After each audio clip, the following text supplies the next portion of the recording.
नमस्कार मित्रों, स्वागत है आप सभी का श्रद्धा सेतु पर। मित्रों, आज हम प्रवेश कर रहे हैं देवी भागवत पुराण के स्कंद 2 में, जहां 3 अत्यंत महत्वपूर्ण प्रसंग एक साथ खुलते हैं, जो हमारे इतिहास, हमारे ग्रंथों और हमारे धर्म के मूल में बसे हुए हैं। सबसे पहले हम जानेंगे देवी सत्यवती की दिव्य उत्पत्ति के बारे में। एक ऐसी कन्या जो साधारण नहीं थी, जिनसे आगे चलकर महाभारत का पूरा वंश निर्मित होने वाला था। उनका जन्म सिर्फ एक घटना नहीं, बल्कि ईश्वरीय योजना का हिस्सा था। इसके बाद हम सुनेंगे भगवान व्यास जी के प्राकट्य की अलौकिक कथा। वह महर्षि जिनके ज्ञान और तप ने वेदों को विभाजित किया, पुराणों की रचना की और हमारे धर्म का स्पष्ट स्वरूप किया। उनका जन्म अपने आप में एक महाज्ञान का उद्घोष है।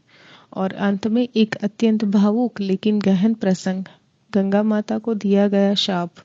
हम गंगा जी को सब पापों का नाश करने वाली मानते हैं, लेकिन आज जानेंगे कि एक गंभीर प्रसंग में उन्हें भी शाप क्यों मिला, किस कारण मिला और इससे हमें कर्म, नियम और धर्म के बारे में क्या सीख मिलती है।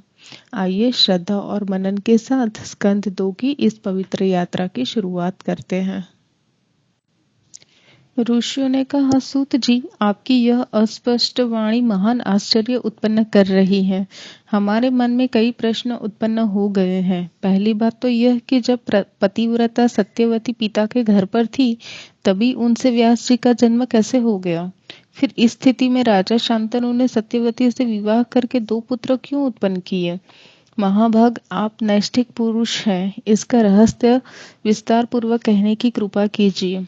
सूत जी कहते हैं, जो आदि शक्ति है तथा जिनकी कृपा से चतुर्वर्ग, अर्थ, धर्म, काम और मोक्ष सभी सुलभ हो जाते हैं, उन परमात्मा शक्ति को प्रणाम करने के पश्चात इस पुराण संबंधी पावन प्रसंग का मैं वर्णन करूंगा। विशेषता तो यह है कि भगवती जगदम्बिका का वाग्मय बीज मंत्र किसी बहाने भी मानव के मुख से निकल जाता है तो उसे अविचल सिद्धि प्राप्त हो जाती है।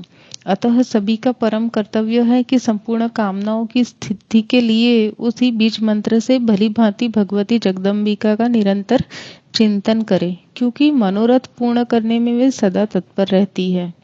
एक धार्मिक एवं सत्य प्रतिज्ञ उपरिचर नामक राजा थे। चेदी देश में उनकी राजधानी थी। उनके पास प्रचुर धन था। वे ब्राह्मणों के भक्त थे। उन्होंने इंद्र की आराधना की, जिससे प्रसन्न होकर देवराज ने राजा को एक स्फटिक मणि का बना हुआ सुंदर विमान दिया। राजा उपरिचर उस दिव्य विमान पर चढ़कर सर्वत्र विचरने लगे। उस पर बैठकर वे आकाश मार्ग से स्वच्छंद यात्रा करते। उस विमान का भूमि से संपर्क नहीं होने पाता था। वे प्रतिदिन धार्मिक कृत्य करते थे। संपूर्ण जगत में उनकी ख्याति हो गई। उनकी सुंदरी पत्नी का नाम था गिरिका। राजा उपरिचर के 5 पुत्र थे। सभी बड़े बलिष्ठ एवं अमित तेजस्वी थे। राजा ने उन पुत्रों को अलग अलग देशों में अभिषिक्त कर दिया था।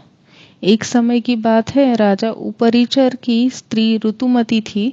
स्नान से निवृत्त होकर उसने पुंसवन व्रत किया और पतिदेव से अपनी कामना प्रकट की, परंतु पितरों की आज्ञा से राजा को मृग्या के लिए वन में जाना पड़ा। उस समय उनका चित्त उस भामिनी में अटका था। वे उस सुंदरी भार्या को याद कर रहे थे। इतने में ही उनका शुक्र स्खलित हो गया। तब उन्होंने उस वीर्य को वट वृक्ष के एक पत्ते में रख दिया। राजा को रानी के ऋतुकाल का ज्ञान था ही। सोचा, किसी प्रकार भी यह वीर्य व्यर्थ न हो। निश्चय ही मेरा यह वीर्य अमोघ है, इसे मैं अपनी स्त्री के लिए भेज दूं।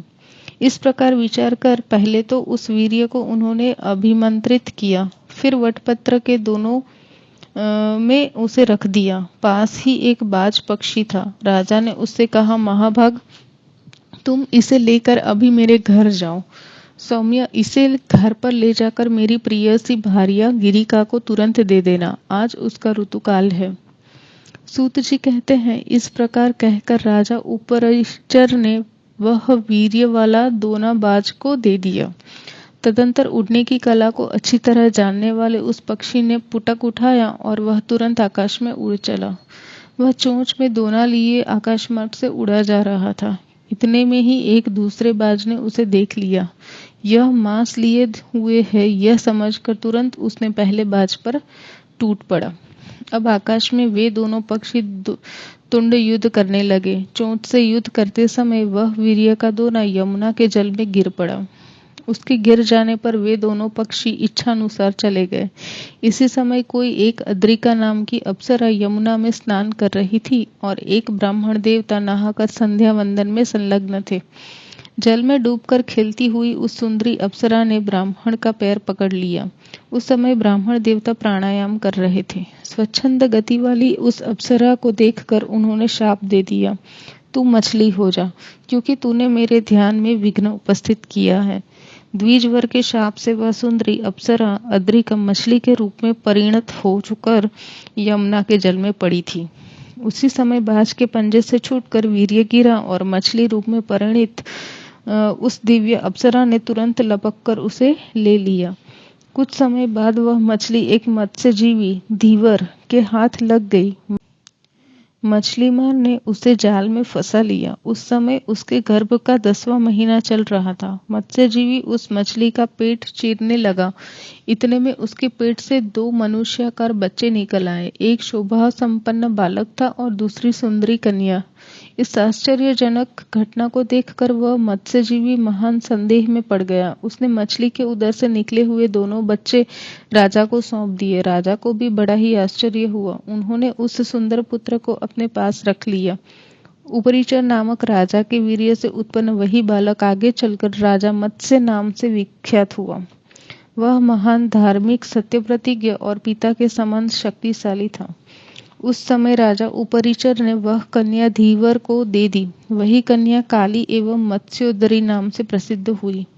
उस कन्या के शरीर में मछली की गंध आती थी, अतः उसका एक नाम मत्स्यगंधा भी पड़ गया। तदंतर वह कन्या धीवर के घर पाली पोसी गई।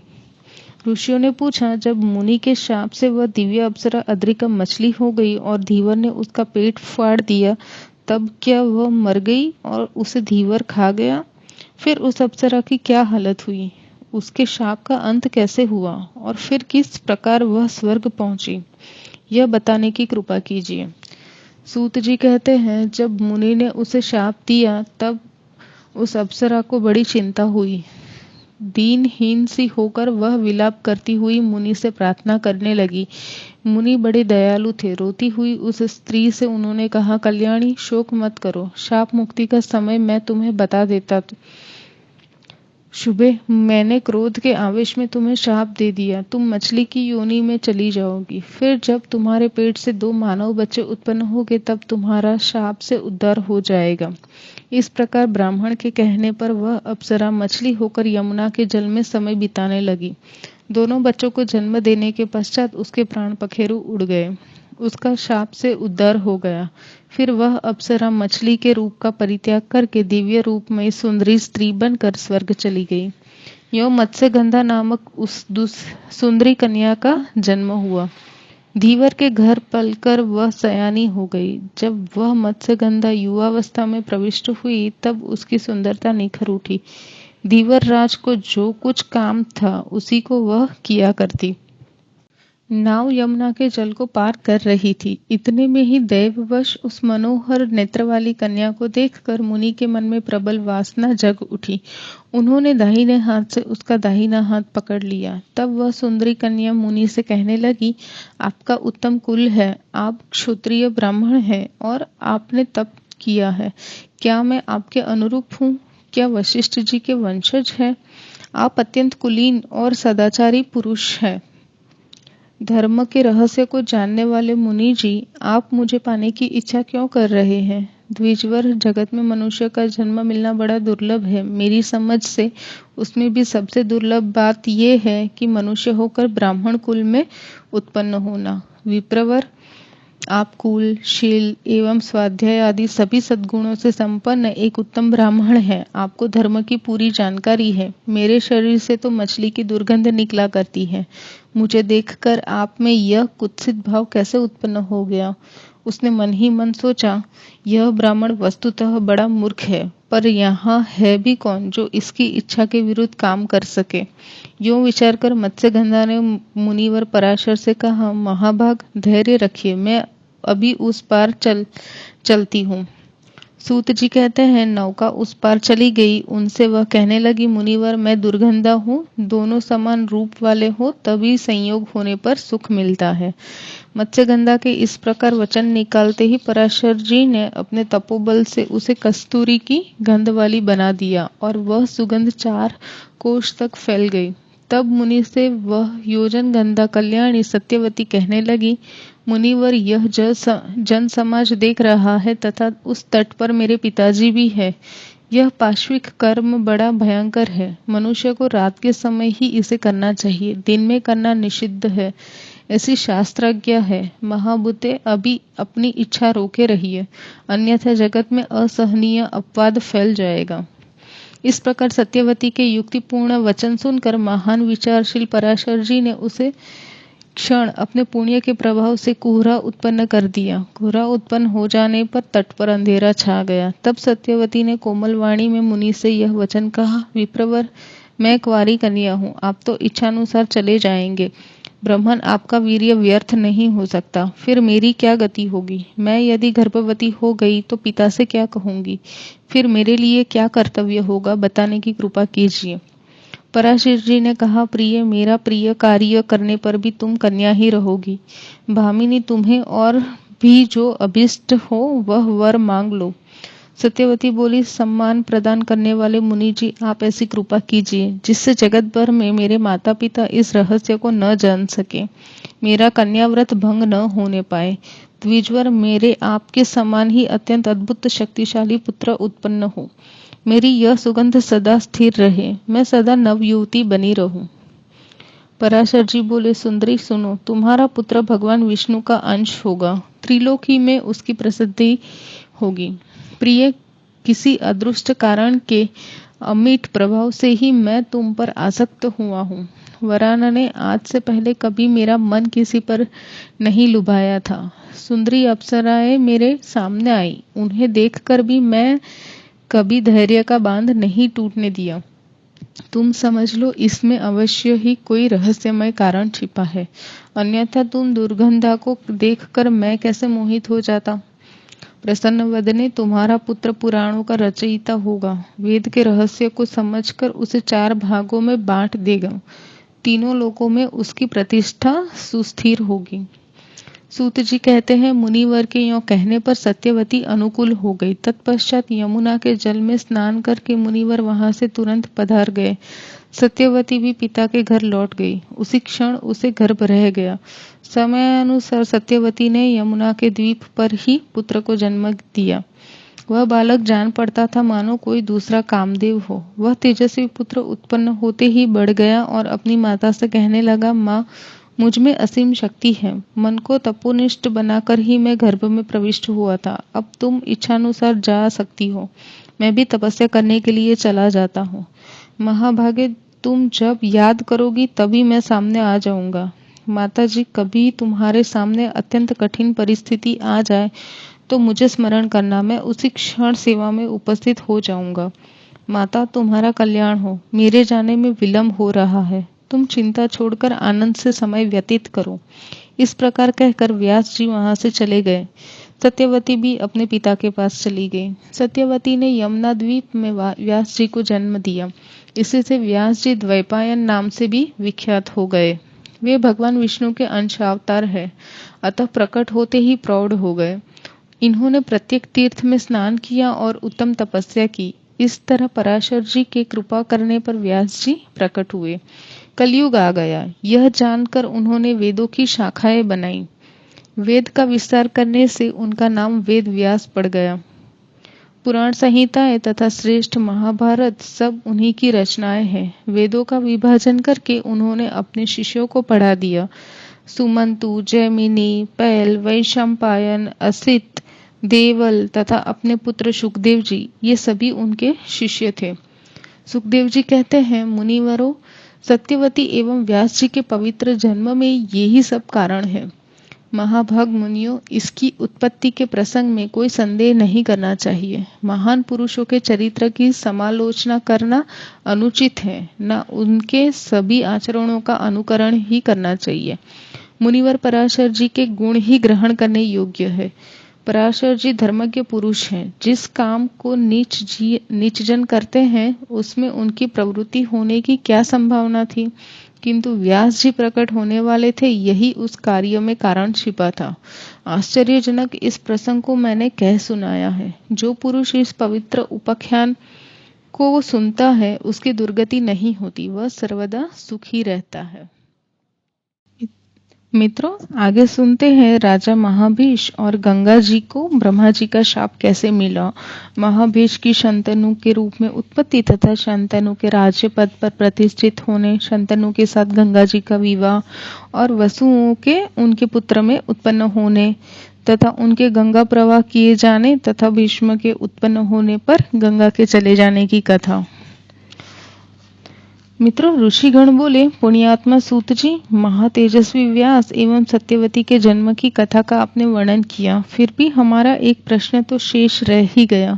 जिन्हें आपने व्यास की माता कहा है, वे कल्याणी सत्यवती महान धर्मज्ञ राजा शंतनु को कैसे प्राप्त हुई? सत्यवती निषाद की पुत्री थी, वेशभूषा से भी वे अच्छी नहीं थी। फिर पुरुवंशी धर्मात्मा राजा शंतनु ने उन्हें कैसे स्वयं स्वीकार कर लिया? राजा शंतनु की पहली स्त्री कौन थी जिससे बुद्धिमान भीष्म जी का जन्म हुआ था, तथा भीष्म जी वसु के अंश क्यों कहे जाते हैं, यह बताने की कृपा कीजिए। सूत जी, आपके मुखारविंद से निकल चुका है, भीष्म जी अपार तेजस्वी थे। उन्होंने सत्यवती के शूरवीर पुत्र चित्रांगद को राजगद्दी पर अभिषिक्त कर दिया। चित्रांगद के मर जाने पर उसके छोटे भाई सत्यवती कुमार विचित्रवीर्य को राजा बना दिया। राजा शंतनु के भीष्म जी बड़े पुत्र थे। भीष्म जी का धार्मिक विचार था, वे बड़े सुंदर थे। उनके रहते छोटा पुत्र गद्दी का अधिकारी बनकर राज्य कैसे करने लगा? राजा कोई अनभिज्ञ पुरुष तो थे नहीं। विचित्रवीर्य की मृत्यु हो जाने पर अत्यंत शोकाकुल होकर सत्यवती ने पुत्रवधुओं से क्यों 2 गोलक पुत्र उत्पन्न करवाए? उन कल्याणी ने भीष्म जी को ही राजगद्दी क्यों नहीं सौंप दी? वीरवर भीष्म जी के विवाह न करने का क्या कारण था? महाभाग, आप व्यास जी के बुद्धिमान शिष्य हैं। हमारे संदेह को दूर करना आपके लिए कोई बड़ी बात नहीं है। हम सभी अन्य कार्यों का परित्याग करके सुनने की इच्छा से ही इस धर्म क्षेत्र में उपस्थित हुए हैं। यह सुनकर सूत जी कहते हैं, इक्ष्वाकु वंश में उत्पन्न एक महाभीष नाम का राजा विख्यात हो चुके थे। वे बड़े सत्यवादी, धर्मात्मा और चक्रवर्ती नरेश थे। उन्होंने 1000 अश्वमेघ और 100 वाजपेयी यज्ञ करके देवराज इंद्र को प्रसन्न किया। फलस्वरूप वे स्वर्ग के अधिकारी बने। एक समय की बात है, राजा महाभीष ब्रह्मा जी के भवन पर गए। प्रजापति ब्रह्मा जी की सेवा में सभी देवता वहां पधारे हुए थे। लोक पितामह की सेवा में महानदी देवी गंगा भी वहां उपस्थित थी। बड़े वेग से हवा चली, जिससे गंगा जी का वस्त्र इधर उधर खिसक गया। उपस्थित सभी देवताओं ने गंगा जी की ओर दृष्टि न डालकर अपने मस्तक नीचे कर लिए, किंतु राजा महाभीष निर्भीकता पूर्वक उधर ताकते रहे। बुद्धिमती गंगा भी उस नरेश की ओर नजर फैलाए रही। दोनों प्रेम पाश में बंध चुके थे। उन्हें देखकर ब्रह्मा जी को क्रोध आ गया। उन्होंने शाप दे दिया, राजन, तुम मृत्यु लोक में जाकर जन्म ले। वहां जब तू बहुत पुण्य करेगा तब उसके फलस्वरूप फिर तुझे स्वर्ग में रहने की सुविधा मिलेगी। राजा की ओर प्रेम पूर्वक देखते रहने के कारण गंगा को भी ब्रह्मा जी ने वैसा ही शाप दिया। अब वे दोनों उदास होकर ब्रह्मा जी के पास से चल पड़े। उस समय महाभीष ने मर्त्यलोक के धर्मात्मा राजाओं के विषय में विचार किया। अंत में पूर्ववंशी राजा प्रतीप के घर जन्म लेने की बात उन्हें जची। इसी समय 8 वसु अपनी अपनी स्त्रियों के साथ वशिष्ठ जी के आश्रम पर आए थे।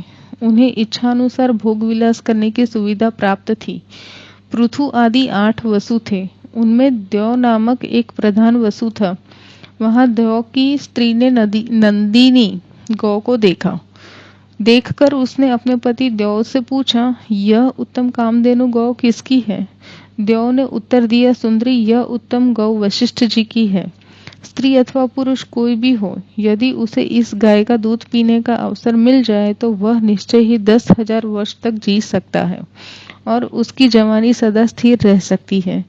यह बात सुनकर देव की सुंदरी स्त्री ने कहा, मेरी एक सखी मर्त्य लोक में रहती है। वह राजर्षि उशनीर की पुत्री है।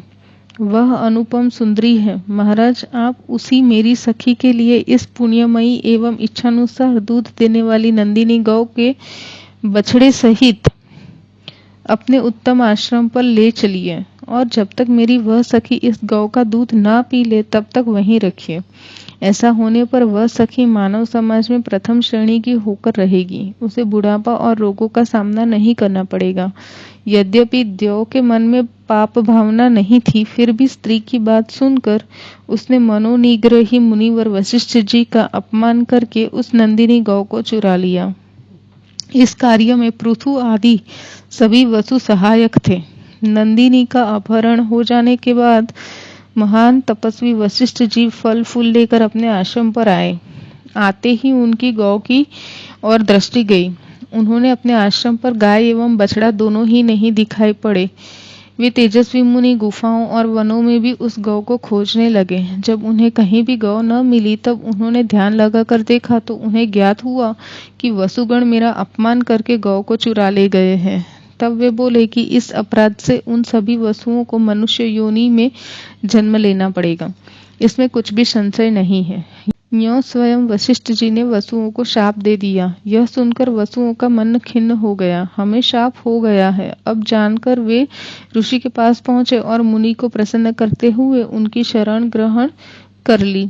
तब सामने खड़े हुए उन दयनीय वसुओं से धर्माष्ट वशिष्ठ जी ने कहा, तुम सब तो 1 वर्ष के बाद शाप से छूट जाओगे, किंतु जिसने मेरी उस प्यारी नंदिनी का अपहरण किया है उस द्यौ नामक वसु को बहुत दिनों तक मानव योनि में रहना पड़ेगा। शापग्रस्त हो जाने के पश्चात वसुओं ने देखा नदियों में श्रेष्ठ गंगा जी रास्ते में जा रही थी। शाप के कारण गंगा जी का मन भी अत्यंत उदास था। वसुओं ने नम्रतापूर्वक उनसे कहा, देवी, हम सभी अमृत भुजी देवता मर्त्य लोक में कैसे उत्पन्न होंगे? हमें मनुष्यों के उदर में जन्म लेना पड़े, यह तो बड़ी चिंता की बात है। अतएव सरिताओं में सुप्रसिद्ध गंगा जी, आप ही मनुष्य होकर हमारी जननी बनने की कृपा करें। कल्याणी शंतनु नाम से प्रसिद्ध जो राजर्षि हैं उन्हें आप पतिदेव बना लें, फिर हमें उत्पन्न होते ही आप जल में फेंक दीजिएगा। गंगा जी ने स्वीकृति दे दी। फिर वे सभी वसुगण अपने अपने लोक को चले गए। देवी गंगा भी वहां से चल पड़ी। उनके मन में बार बार विचार उठ रहा था। उसी समय राजा महाभीष प्रतीप के घर पुत्र रूप से उत्पन्न हुए। उनका नाम शंतनु रखा गया। उन्हें राजर्षि की उपाधि मिली। वे बड़े धर्मात्मा और सत्य प्रतिज्ञ हुए। तब राजा प्रतीप ने अमित तेजस्वी सूर्य का स्तवन किया। तब उन्हें फलस्वरूप एक कन्या मिली। वर की अभिलाषा करने वाली वह सुंदरी कन्या जल से निकलकर प्रतीप की पवित्र दाहिनी जंघा पर बैठ गई। वह जांघ ऐसी थी मानो साखू का वृक्ष हो। जब राजा प्रतीप ने गोद में बैठी हुई उस कन्या से कहा, कल्याणी, तुम बिना पूछे ही मेरी दाहिनी पवित्र जंघा पर आ बैठी, तुम्हारी क्या इच्छा है? उस कन्या ने प्रतीप से कहा, राजेंद्र, आप कुरुवंश के एक महापुरुष हैं। मैं आपको पति बनाना चाहती हूँ, अतएव मैं आपके अंक में बैठ गई। आप मेरी सेवा स्वीकार करने की कृपा कीजिए। तब उस नवयुवती सुंदरी कन्या से प्रतीप ने कहा, पति की अभिलाषा करने वाली पराई स्त्री से काम के विवश होकर मैं संग नहीं कर सकता। भामिनी, यह जान लो, अपनी कन्याओं और पुत्रवधुओं के लिए यह स्थान निश्चित है। अतः कल्याणी, तुम मेरी पुत्रवधु बन जाओ। तुम्हारे पुण्य के प्रभाव से मुझे अभिलषित पुत्र होगा, यह बिल्कुल निश्चित है। तब बहुत ठीक कहकर वह दिव्यदर्शिनी कन्या वहां से चली गई और राजा प्रतीप भी उस स्त्री के विषय में ही विचार करते हुए पुनः घर लौट आए। कुछ दिनों बाद राजा प्रतीप को पुत्र हुआ। समय पाकर राजकुमार की जवानी निखर आई। वन में जाने की इच्छा होने पर राजा ने पुत्र से पूर्वाचार समाचार कह सुनाए। सब वृत्तांत बताने के पश्चात वे राजकुमार से कहने लगे, पुत्र, मन को मुग्ध करने वाली वह सुंदरी यदि वन में तुम्हारे पास आ जाए और उसके मन में तुम्हें पति बनाने का विचार हो तो उससे विवाह अवश्य कर लेना चाहिए। राजन, मेरी आज्ञा मानकर तुम कौन हो यह उससे मत पूछना। उसे अपनी धर्मपत्नी बना लेने पर ही तुम्हारा जीवन सुखमय होगा। सूत जी कहते हैं, इस प्रकार राजा प्रतीप ने पुत्र को आज्ञा देकर प्रसन्नता पूर्वक अपनी राज्य संपत्ति उसे सौंप दी और वे वन में चले गए। वहां उन्होंने तप आरंभ कर दिया। भगवती जगदम्बिका की उन्होंने उपासना की। तदंतर समय पर शरीर का परित्याग करके वे स्वर्ग के अधिकारी बन गए। अब महातेजस्वी शंतनु के हाथ में राज्य का शासन सूत्र आ गया। सारे भूमंडल के वे एक छत्र राजा हुए। उस नरेश ने अपने राज्यकाल में धर्मपूर्वक सब व्यवहार किया। वे प्रजा की भली भांति रक्षा भी करते थे।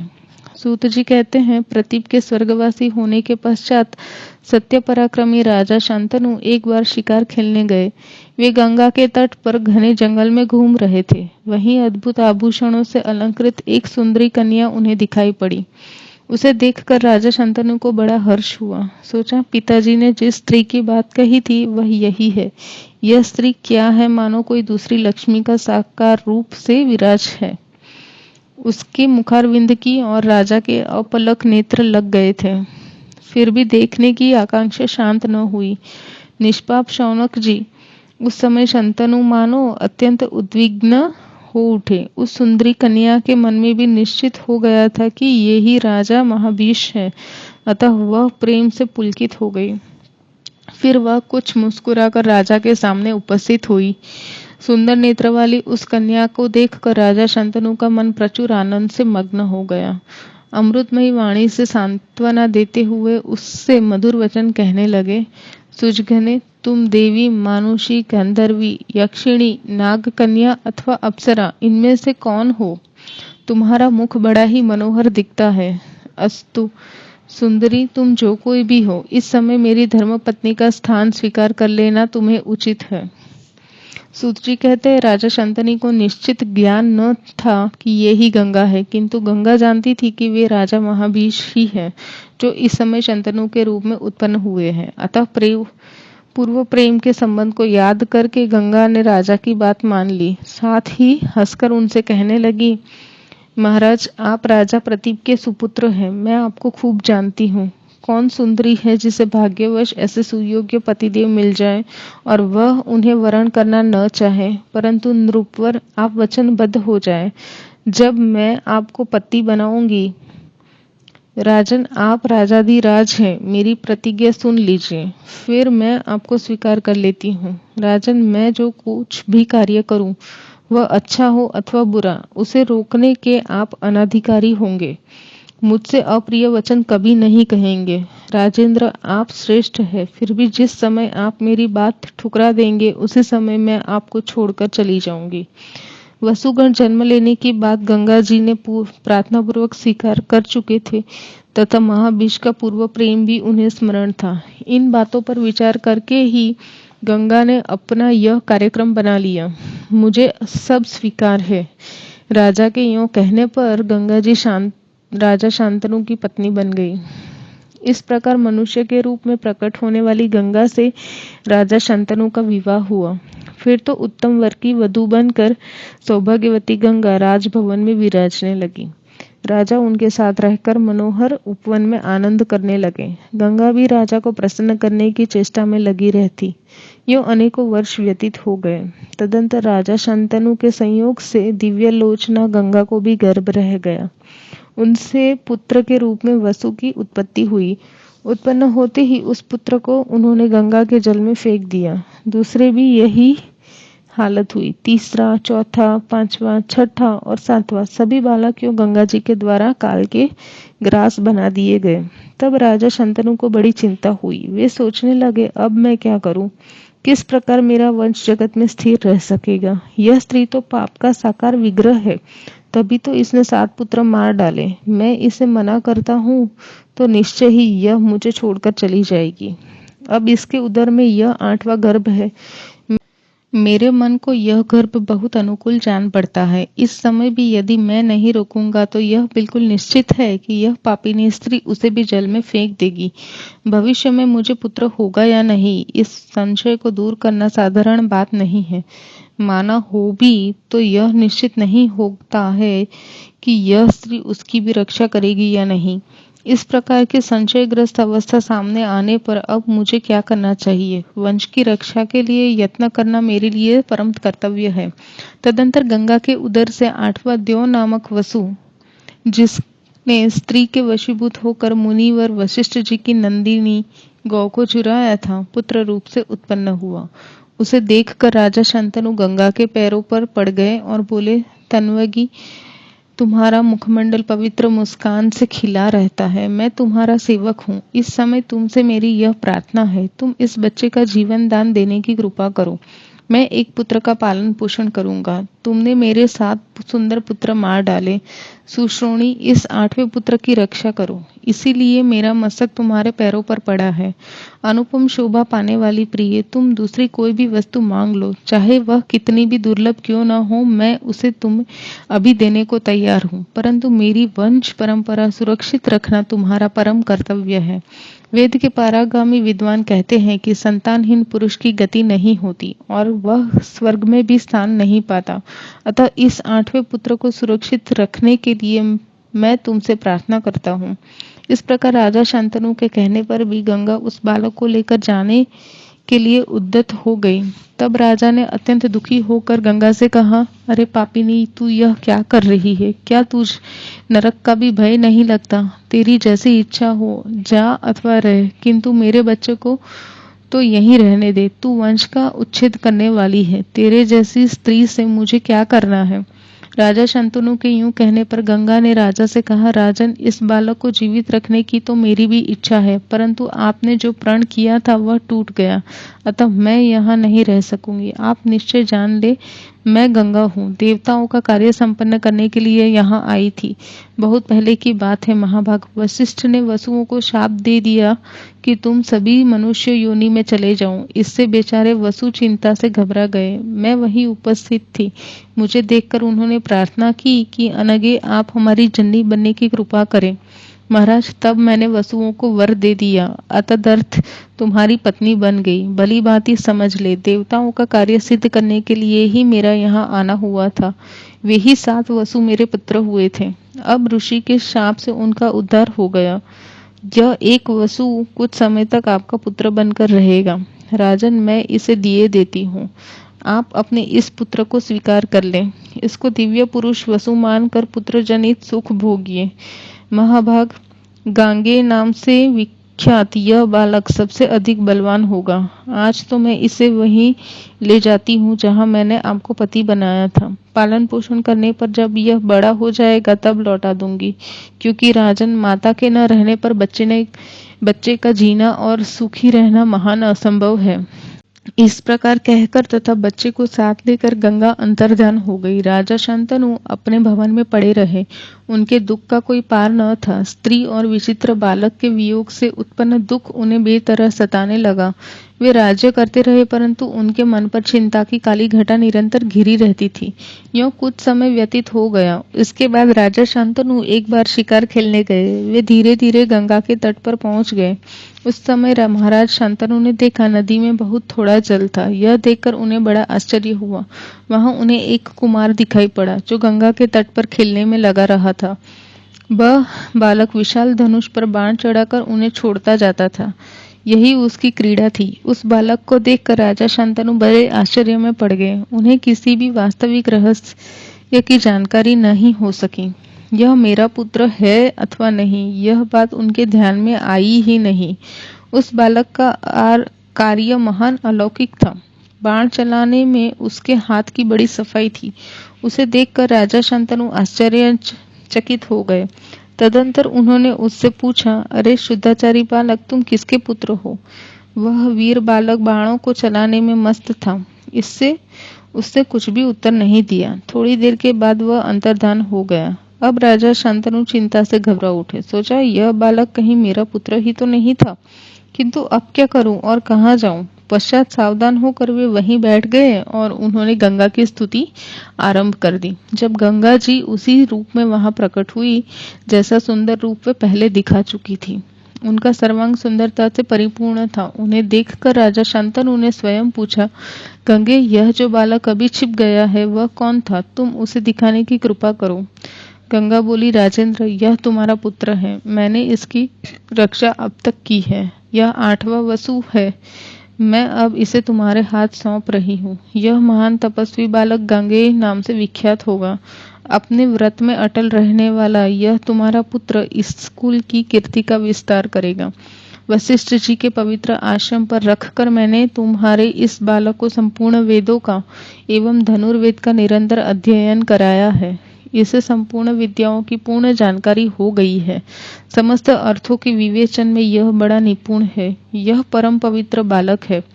वशिष्ठ जी जो कुछ जानते थे वह सब तुम्हारा पुत्र जान गया है। राजन, आप प्रसिद्ध नरेश हैं, इस बालक को लीजिए और आनंद का अनुभव कीजिए। इस प्रकार कहकर गंगा ने वह बालक राजा शांतनु को सौंप दिया और वे स्वयं अंतर्धान हो गई। राजा का मुखमंडल प्रसन्नता से खिल उठा। वे असीम सुख का अनुभव करने लगे। उन्होंने पुत्र को गोद में बैठाकर उसका मस्तक सूंघा, फिर रथ पर बैठाया और वे अपने नगर को प्रस्थित हो गए। हस्तिनापुर पहुंचने पर महाराज शांतनु ने बड़े समारोह के साथ उत्सव मनाया। ज्योतिषी पंडितों को बुलाकर उनसे शुभ दिन पूछा। संपूर्ण प्रजा और प्रवीण मंत्री आमंत्रित हुए।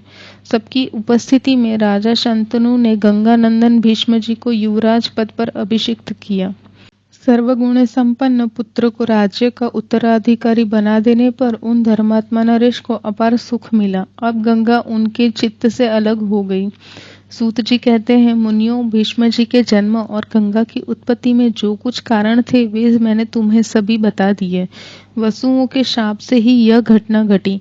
गंगा अवतरण के तथा वसुओं की उत्पत्ति के इस पावन प्रसंग को जो मनुष्य सुनता है वह अखिल पापों से मुक्त हो जाता है, इसमें कोई संदेह नहीं है। मुनिवरों, यह उपाख्यान परम पवित्र, मंगलमय एवं वैदिक सिद्धांतों से संपन्न है। व्यास जी के मुखारविंद से मैंने जैसा सुना था ठीक वैसा ही मैंने तुमको कह सुनाया है। मित्रों, इसी के साथ हमारे अध्याय 3 और 4 यहाँ पे समाप्त हुए। देखा मित्रों, तो इस प्रकार स्कंद 2 का प्रथम भाग हमें 3 गहरी सीखें देता है। सत्यवती हमें बताती है कि जन्म भले कहीं भी हो, भाग्य तप और सत्कर्म से निर्मित होता है। व्यास जी का प्राकट्य हमें याद दिलाता है कि ज्ञान ही सृष्टि को दिशा देता है, और गंगा जी का शाप ये समझाता है कि कर्म फल से कोई भी मुक्त नहीं होता है, चाहे वो देवता ही क्यों न हो। मित्रों, अगले एपिसोड स्कंद 2 के दूसरे भाग में हम आगे की वे महत्वपूर्ण कथाएं सुनेंगे जो इस पूरे महापुराण की नींव मजबूत करती हैं। अगले एपिसोड में हम सुनेंगे भीष्म प्रतिज्ञा तथा सत्यवती के साथ शांतनु के विवाह और कौरव पांडवों वगैरह के जन्म की कथा, और जानेंगे कि इस पूरे महापुराण की नींव कैसे मजबूत होती है इन प्रसंगों के द्वारा। इस श्रृंखला को आगे बढ़ाने के लिए वीडियो को लाइक, शेयर और सब्सक्राइब अवश्य कर ले। आप कमेंट में लिखना ना भूलें। जय माता दी। इसका पूरा प्लेलिस्ट बन चुका है, आप प्लेलिस्ट को भी एक साथ पूरा देख सकते हैं। नोटिफिकेशन बेल आइकन को जरूर दबाइए ताकि आने वाले कोई भी वीडियो आपके मिस ना हो जाए। जय माता दी।